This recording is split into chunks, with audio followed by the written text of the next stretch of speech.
आज एपीजे अब्दुल कलाम की पुण्यतिथि के मौके पर भारतीय जनता पार्टी अल्पसंख्यक मोर्चा और हमारे युवा मोर्चे के कार्यकर्ताओं ने वहां उनके जीवनी पर प्रकाश डाला भारतीय जनता पार्टी। उसके बाद हम यहाँ काजी हाउस है जो बाड़मेर में, वहाँ गौशाले पे आए हैं। वहाँ हमने देखा कि जो गौ माता जिस तरह से वहाँ दल दल में फंसी हुई है, बुरी हाल है, ना चारे का बंदोबस्त है, ना कोई बंदोबस्त नहीं है, बहुत बुरा है। इस बारे में हमने कमिश्नर साहब और कलेक्टर साहब से बात की है कि इसको तत्काल प्रभाव से यहाँ किया जाए। और हमारे भारतीय जनता पार्टी अल्पसंख्यक मोर्चा और हमारे समाज के बंधुओं ने कहा है कि आज ही हम एक गौ रक्षा के लिए, गौ पालन के लिए एक हम गागरिया गांव में एक भूमि के लिए मुस्लिम समाज की तरफ से एक हम आवेदन दे रहे हैं कि वहाँ एक गौशाला स्थापित करेगी, जिससे मुस्लिम समाज वहाँ उस गौशाले को चलाएगी और जो खर्चा वाहन होगा वो मुस्लिम समाज उसे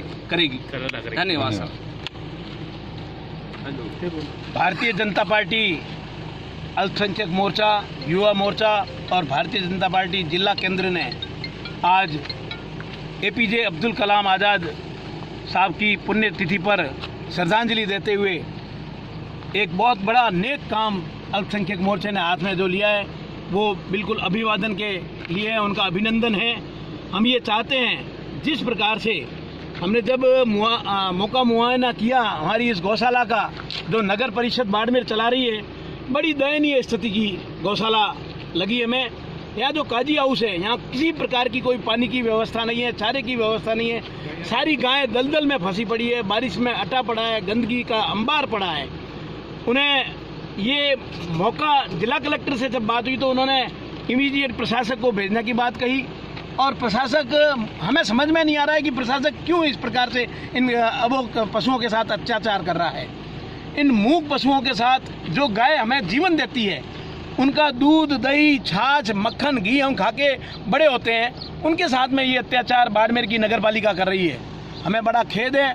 हमने जब यह संभाला और अल्पसंख्यक मोर्चे और हमने सबने शामिल होकर जब यहाँ एक चारे की गाड़ी डलवाई तो हमें ये महसूस हुआ और अल्पसंख्यक मोर्चे को विशेष महसूस हुआ कि उनको गागरिया गांव में एक ऐसी गौशाला हम स्थापित करेंगे जो आजू बाजू के मूक पशु हैं, गरीब पशु हैं, जिनका कोई धनी दोरी नहीं है, उनका लालन पालन करके हम उन्हें बचाने का संकल्प लेते हैं। इन्हें साधुवाद है, इन्हें धन्यवाद है जो इस प्रकार की एक सेवा का कार्य कर रहे हैं।